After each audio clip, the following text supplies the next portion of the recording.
prossimo 16 maggio alle 10 il patteggiamento chiesto dall'ex assessore Renato Boraso e da altre 3 persone nell'ambito dell'inchiesta Palude. Zone rosse al via da oggi ed estese da Venezia Marghera, passando per Mestre, tra confusione e aspettative. In generale cittadinanza soddisfatta, anche se con riserva. È giallo sulla notte di paura vissuta lungo la 4 all'autogrill di Cessalto in direzione Venezia, prima gli spari, poi il furto di un'auto con il proprietario terrorizzato. Non si esclude nessuna ipotesi. Spari nel parcheggio del supermercato Ali di Marghera ieri sera intorno alle 19, paura di clienti e residenti, ferito un uomo e caccia all'aggressore. Giovedì scorso la polizia ha arrestato al Marco Polo 3 cittadini stranieri, di cui 2 donne per possesso di documenti di identità falsi. Da domani al via il Carnevale di Venezia nel nome di Giacomo Casanova. Sarà un carnevale che si restituisce alla città con giocolieri, musicisti e maschere itineranti tra le calli della laguna. Sabato 5 luglio il musical di Red Canziani in piazza San Marco a Venezia per una serata che si preannuncia magica. Lo spettacolo è appena stato in Cina con 30.000 spettatori in 13 repliche. Bentrovati, buonasera telespettatrici, telespettatori di Antenna 3. In primo piano la cronaca giudiziaria per questa edizione veneziana dei nostri telegiornali, nello specifico l'inchiesta Palude, perché slitta al 16 maggio il patteggiamento anche per l'ex assessore Renato Boraso. Tutti gli sviluppi nel servizio di Anna Maria Parisi.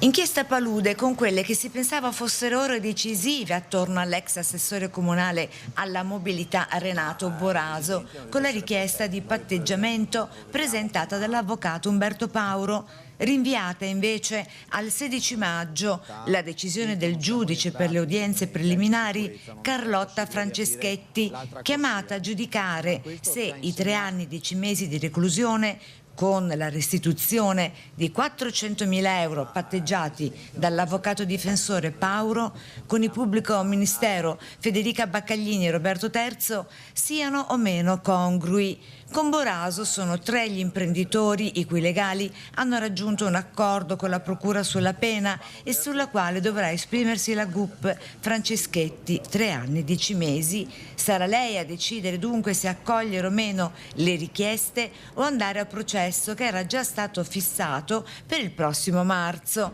Non si è ancora deciso dunque per i patteggiamenti, bisogna attendere fino a maggio. Il GUP ha comunque accolto quanti si sono costituiti parte civile, tra i quali il Comune di Venezia, che ritiene di essere stato danneggiato, e così anche la Città Metropolitana di Venezia e la CGIL di Venezia. I temi della sicurezza, nello specifico le zone rosse al via da oggi ed estese da Venezia a Marghera passando per Mestre, e questo tra confusione e aspettative. A Marghera, zona rossa intorno a tutta l'area della fontana di Piazzale Giovannacci, cioè tutta la parte nord della città fino alla centralissima Piazza Mercato, dove ha sede il municipio. Il quadrilatero compreso tra via Fratelli Bandiera, via Rossarol, Sant'Antonio e Lavelli per tutte le giornate del Carnevale a partire da giovedì 13, ed è proprio dalla novità su Marghera che regna lo scetticismo in merito all'efficacia dei già soprannominati recinti urbani. Io penso che non sia la zona rossa che garantirà la sicurezza alle persone, ma speriamo che non succeda nulla, perché sai, quando deve succedere qualcosa, zona rossa, blu o verde, succede. Con Marghera e Venezia considerata zona problematica per la sicurezza anche una buona parte di Mestre, con il suo centro. Anche Piazza Ferretto tra le zone rosse di Mestre, tra la gente, tuttavia regna ancora un po' di confusione su cosa siano queste zone rosse. C'è qualcuno che mi ha chiesto spiegazioni, ma il più della gente non ha assolutamente idea di cosa siano queste zone rosse. Si spera che sia per la sicurezza, però non ho notato per adesso nessuna differenza. Ma lei cosa ha capito di queste zone rosse? Che zone sono? Dovrebbero essere zone frequentate non troppo bene, con un po' di caos penso, perché non c'è scritto da nessuna parte cosa è vietato in zona rossa. Ed è in una desertica e per questo insolita piazza Ferretto dove le poche persone presenti, poco prima delle 12, discutono sull'efficacia e utilità del provvedimento prefettizio. Corso del Popolo. Io una settimana fa mi sono trovata alla serratura della porta di casa, proprio non quella del portone, quella di casa, scassata. Anche Corso del Popolo, zona rossa. È già zona rossa? Da oggi. Ah, da oggi? Ah, ecco, perciò non lo sapevo.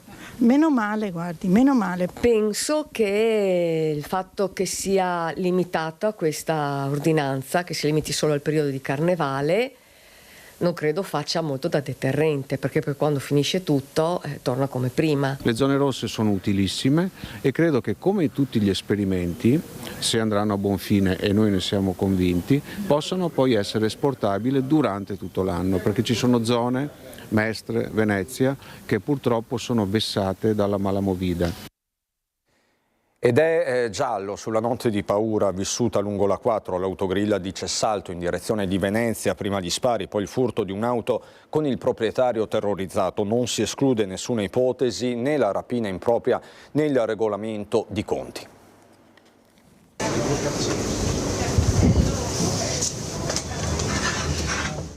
Prima hanno sparato 2 colpi in aria, poi travisati si sono impossessati della Golf bianca di un 35enne italiano che immediatamente ha lanciato l'allarme. Scene da Far West ancora avvolte nel mistero, quelle che si sono registrate nella notte tra martedì e mercoledì all'esterno dell'autogrill Calstorta Nord, tra le uscite di Cessalto e San Donà di Piave, direzione Venezia, pieno tratto maledetto della 4. Stando al racconto della vittima, i 2 banditi che si erano nascosti dietro ad alcuni tir posteggiati lo avrebbero raggiunto mentre stava salendo in macchina, intimidendolo con 2 colpi di pistola. Terrorizzato, il giovane uomo avrebbe lasciato loro la Golf, al cui interno c'erano cellulare, portafogli ed effetti personali. Sul posto la polizia stradale di San Donà, alla quale è poi subentrata per competenza la squadra mobile di Treviso. Si indaga a 360 gradi. Quella che di primo acchito sembra di fatto una rapina impropria potrebbe nascondere un regolamento di conti o comunque qualcosa di poco chiaro. Forse il 35enne, che non ha precedenti, era nel mirino della banda. Se a Calstorta Nord, dove è accaduto il fatto, la consegna è quella del silenzio, i dirimpettai di Calstorta Sud, l'area di servizio in direzione Trieste, sono stupiti. Questa è una novità per me. Diciamo che magari furti, furtarelli e così via, ma... Sì, ma quelli sono sempre all'ordine del giorno e la gente che si ferma lo sa. E quindi la polizia è già sul pezzo e quindi viaggia e viene sempre a controllare. L'area è sorvegliata, abbiamo anche la polizia che abitualmente ci fa visite, diciamo così, nel senso di controllo, per quello è abbastanza tranquilla la cosa, ecco. Quindi insomma questo fatto non è la norma, diciamo, anzi è un fatto straordinario. Non è la norma, per fortuna. La Golf del 35enne è stata ritrovata dopo alcune ore a Noventa di Piave, non è stata utilizzata per commettere altri reati. Anche questo un elemento, senza considerare che la via di fuga dei raid ladreschi è solitamente quella opposta, verso il confine, acquisite le immagini della videosorveglianza. Molto probabilmente sì, è conosciuta purtroppo anche per questo, per l'abbandono di minori, è successo in passato, fenomeni violenti, e purtroppo sappiamo quando c'è un grande passaggio di persone e verso il confine purtroppo ci siamo abituati e sembra che questa sia una normalità, invece non dovrebbe essere così. Spari anche nel parcheggio del supermercato Ali di Marghera, ferito un uomo. La pistola puntata contro il giovane straniero, quindi l'esplosione dei colpi dopo che lo stesso era stato colpito al volto anche dallo spray urticante. La paura e il terrore al supermercato Ali di Marghera mercoledì sera intorno alle 19 nel fuggi generale dei presenti, con la scoperta successivamente da parte dei carabinieri incaricati delle indagini, arrivati con 2 gazzelle sul posto, che la pistola ad aria compressa e i piombini sparati hanno ferito al braccio, ma non in modo grave, il giovane nordafricano. La sparatoria dopo un'accesa lite nel parcheggio esterno del supermercato che ha scaturito il panico e il terrore di residenti e clienti che a quell'ora affollavano il market. È una cosa che un po' spaventa, anzi spaventa molto, perché è avvenuta all'interno di un parcheggio di un supermercato molto conosciuto e molto frequentato. Poche settimane fa, sempre a Marghera, un uomo trovato ferito e sanguinante dai carabinieri aveva raccontato agli stessi che qualcuno da un'auto gli aveva sparato con una pistola a piombini, tesi invece successivamente confutata dagli operatori sanitari che avevano ritenuto la lesione fosse compatibile con un punteruolo. Cominciano le preoccupazioni perché questi fatti cominciano a essere troppo vicini nel tempo e questo crea tantissima insicurezza da parte dei cittadini. Cittadini che chiedono di estendere in buona parte di Marghera e non soltanto nelle aree fino ad oggi preposte le zone rosse. Bisognerebbe, come dire, essere maggiormente presenti in tutta Marghera. Ecco, questa è anche la richiesta che viene da parte dei cittadini e spero che il prefetto e anche il questore vedano questa intervista. Ecco. Tragedia al Lido di Venezia, è morto stroncato da infarto a soli 42 anni Carlo Casanova, agente assicuratore. Un malore lo ha colpito in casa all'alba e non ha avuto scampo, morto tra le braccia del padre. Questa mattina alle 11 nella chiesa di Santa Maria Elisabetta al Lido sono stati celebrati i funerali. Tutta la comunità si è stretta attorno ai genitori di Carlo, stimato e ben voluto, così dunque al Lido di Venezia. Giovedì scorso la polizia ha arrestato all'aeroporto Marco Polo 3 cittadini stranieri per possesso di documenti di identità falsi. Gli agenti si erano insospettiti per i passaporti peruviani e una carta di identità francese, esibiti da 2 donne e un uomo atterrati da Atene. Sui passaporti erano anche stati apposti timbri contraffatti. Un altro passeggero a bordo dello stesso volo è stato denunciato perché in possesso di documentazione originale intestata a persona diversa. Da domani al via il Carnevale di Venezia nel nome di Giacomo Casanova. Sarà un carnevale che si restituisce alla città non soltanto con le consuete feste di palazzo, ma anche con giocolieri, musicisti e maschere itineranti tra le calli. Molte cose che oggi il mondo ha, dalla disposizione dei teatri alla musica, a un lascito proprio culturale, deriva dal carnevale veneziano. Questo carnevale che parla del tempo di Casanova è logicamente molto legato al Settecento, ma il teatro è molto più antico e il teatro a Venezia, come altrove in Europa, chiaramente nasce anche e soprattutto per strada.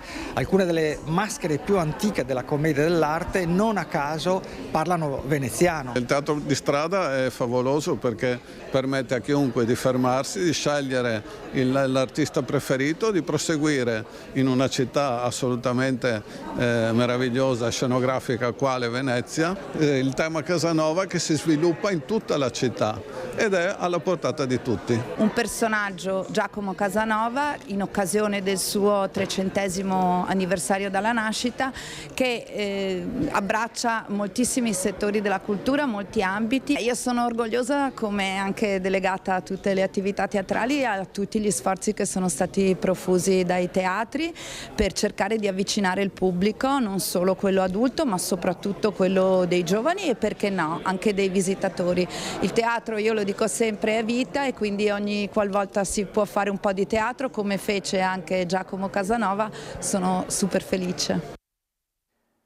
Ma questi sono anche i giorni del Festival di Sanremo, festival che parla anche veneziano. Cosa hanno in comune il Festival di Sanremo di Carlo Conti con quello di Amadeus? Sicuramente i premi, sempre realizzati a Venezia tra Cagli e Campielli, come avviene da oltre mezzo secolo, grazie all'artigiano Cristiano Moschini, titolare della ditta Santi di Venezia, grande amante della montagna, a cui, anche professionalmente, piace raggiungere vette molto importanti.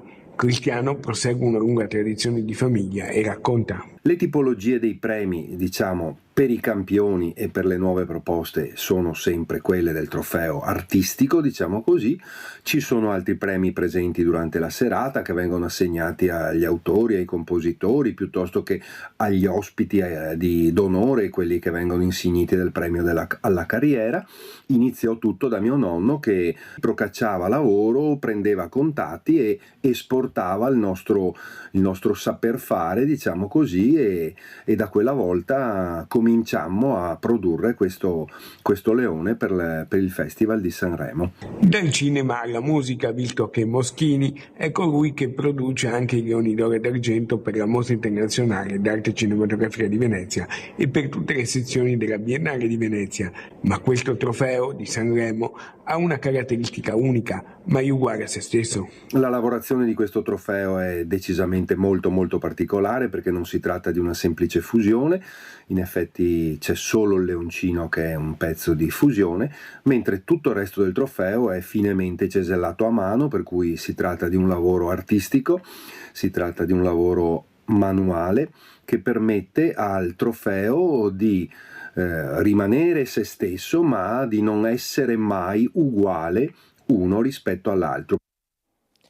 Vi abbiamo parlato poco fa del Carnevale di Venezia dedicato a Giacomo Casanova, ma a Giacomo Casanova è anche dedicato il musical che tanto successo sta riscontrando in giro per il mondo di Red Canzian, musical che arriverà a luglio in piazza San Marco. Un anno dopo i 2 concerti memorabili con i suoi amici Pooh nel tour Amici per sempre, Red Canzian sabato 5 luglio tornerà nuovamente in piazza San Marco a Venezia per portare, nel luogo simbolo del racconto stesso di Giacomo Casanova, il suo musical Casanova Opera Pop, da lui scritto, prodotto e musicato. È questo solo il primo degli appuntamenti in piazza San Marco annunciati dal sindaco Luigi Brugnaro dell'amministrazione comunale per l'estate 2025. La felicità di Red Canzian ai nostri microfoni, che l'artista ha raccontato poco prima di partire per Sanremo per il Festival della Canzone Italiana. Il 5 luglio il mio Casanova Opera Pop sarà rappresentato in piazza San Marco a Venezia, praticamente la scena nella scena, là dove è nata la storia, dove è nato Giacomo Casanova, ed è una soddisfazione incredibile quella che stiamo provando tutti, io e la mia famiglia, che abbiamo investito passione, amore e cuore per portare avanti questo lavoro. Siamo appena tornati dalla Cina, dove ha avuto un successo incredibile. 13 repliche in Cina, 30.000 spettatori nel periodo natalizio, uno spettacolo che è diventato anche un film presentato in anteprima nel 2023 all'80ª Mostra Internazionale d'Arte Cinematografica di Venezia. Ora un altro traguardo unico. Ritornare in Italia e ritornare a Venezia, ma quale Venezia? Nel salotto buono di piazza San Marco, insomma è una soddisfazione incredibile. Il 5 luglio avverrà una cosa unica e credo irripetibile. Vi aspettiamo. E da Venezia è tutto anche per questa edizione. Subito dopo la sigla c'è il meteo. Buona serata.